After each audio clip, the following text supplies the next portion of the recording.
अस्सलाम वालेकुम दोस्तों, ज़राअत टीवी से फ़रहान आपकी खिदमत में हाज़िर है। दोस्तों आज लहसुन या गार्लिक की काश्त बारे बात करेंगे। लहसुन ज़माने क़दीम से सब्ज़ी के तौर पर इस्तेमाल हो रहा है, जिसके मुतअद्दिद तबी फ़वाइद भी हैं। इसको दोस्तों मुनाफ़ा बख्श फ़सल समझा जाता है और इससे अच्छा आप ज़र मुबादला कमा सकते हैं। इसके लिए जो ज़मीन चाहिए वो दोस्तों ज़रख़ेज़ मैरा ज़मीन और अच्छे नकास वाली होनी चाहिए। जबकि जो दर्जे हरारत इसके लिए रिक्वायर्ड है वो इसके उगाव के लिए, क्योंकि ये सर्द मौसम की फ़सल है, इसलिए 25 से 30 सेंटीग्रेड का टेम्परेचर इसको शुरू में चाहिए होता है। लेकिन जब फ़सल पकती है तो इसको मैच्योरिटी के लिए, पकने के लिए 35 से 40 सेंटीग्रेड का जो टेम्परेचर है वो इसे चाहिए होता है। दोस्तों इसकी अगर मशहूर इक़साम की बात करें तो इसकी देसी इक़साम भी हैं, गुलाबी भी है जिसमें गुलाबी लहसुन जिसको चाइना गुलाबी भी कहा जाता है, चाइना सफ़ेद भी है, पिकल जॉइंट है। NARC ने एक वैरायटी दी थी G1 के नाम से, वो भी मशहूर वैरायटी है इसकी। इसी तरह सवात गार्लिक है, सवाबी है।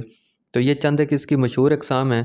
दोस्तों अगर शरह बीज की बात की जाए तो ये मुनहसर है वैराइटीज़ पे, तरीक़ा काश्त पे, क्योंकि जो मुख्तलिफ़ वैराइटीज़ हैं उनका साइज़ मुख्तलिफ़ है। इसी तरह इसका काश्त का तरीका भी मुख्तलिफ होता है। इसको अमूमन 3 तरीक़ों से काश्त किया जाता है। एक इसको फ्लैट तरीके से यानी कि ज़मीन के ऊपर ही काश्त किया जाता है। इसी तरह एक तरीका जो है दोस्तों वो खेलियों पे है, और तीसरा जो तरीका है इसका वो रेज़ बेड्स पे या ऊंचे जिसको बांध बनाए जाते हैं उस पे काश्त किया जाता है। इसी तरह कतारों के माबन फासला जो है वो, प्लस जो है इसका वैरायटी का साइज़, इसलिए ये डिपेंड करता है इसका जो शरह बीज है। अमूमन दोस्तों जो देसी वैरायटी हैं उनका जो शरह बीज है वो 325 से 350 किलोग्राम फ़ी एकड़ उसको काश्त किया जाता है। जबकि जो चाइना गुलाबी और चाइना सफ़ेद है ये 500 किलोग्राम फ़ी एकड़ इससे काश्त करते हैं। इसी तरह अगर सवात गार्लिक की बात की जाए तो वो 600 किलोग्राम होता है। जबकि जो मशहूर वैरायटी NARC G1 है तो उसको तकरीबन 800 किलोग्राम फ़ी एकड़ दोस्तों काश्त किया जाता है। इसी तरह सवाबी गार्लिक तकरीबन 400 किलोग्राम, और पिकल जॉइंट जो है उसको तकरीबन 750 से 800 किलोग्राम फ़ी एकड़ काश्त करते हैं। इसका जो वक्त काश्त है वो औसत नवंबर से अक्टूबर तक इसको काश्त करते हैं। दोस्तों मुनाफा बख्श काश्त के लिए अच्छी ज़मीन, जितनी ज़मीन बेहतर तैयार होगी, जितनी हमवारी के साथ ज़मीन तैयार होगी, और उतना ही ज़ाहिर है इसकी जो पैदावार है वो बेहतर होगी। इसलिए गहरा हल चलाना है, अमूमन चीज़ल हल भी चला सकते हैं। गहरा हल चलाने के बाद आम 2 हल चला के सुहागा दे के ज़मीन को तैयार करें, और नामियाती मादे की ख़ास तौर पे जो है ना देखभाल करें। उसके लिए टैको भी कराया जा सकता है 2 बैग। इसी तरह अगर खादों की बात की जाए तो 2 बैग DAP, 1 बैग आपने उसमें SOP यानी कि फर्टिलम K डाल सकते हैं।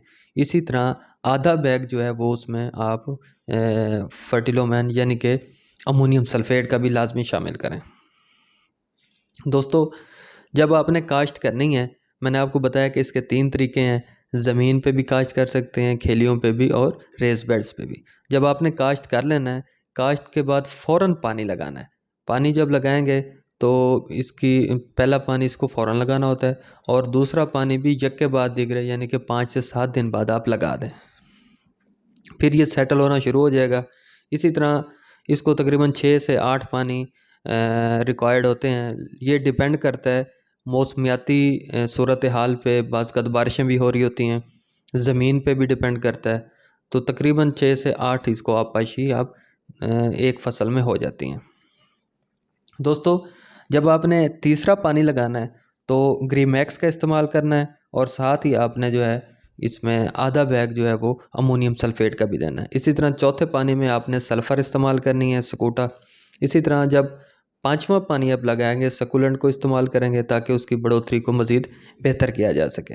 दोस्तों जब छठा पानी लगना है तो नाइट्रोजनी खाद के साथ आपने कोशिश करनी है कि आधा बैग या 1 बैग अपने बजट के मुताबिक आपने उसमें SOP भी लाजमी, सल्फेट ऑफ पोटाश भाई इस्तेमाल करना है।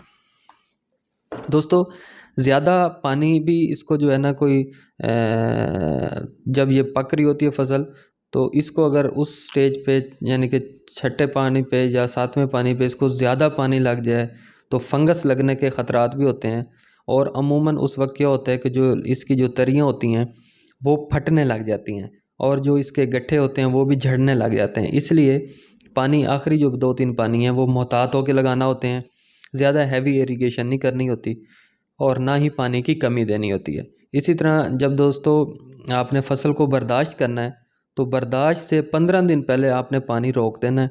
उसके बाद फसल को बर्दाश्त करना है। बर्दाश्त करने के बाद दोस्तों इसकी गठियाँ बनाते जाएंगे।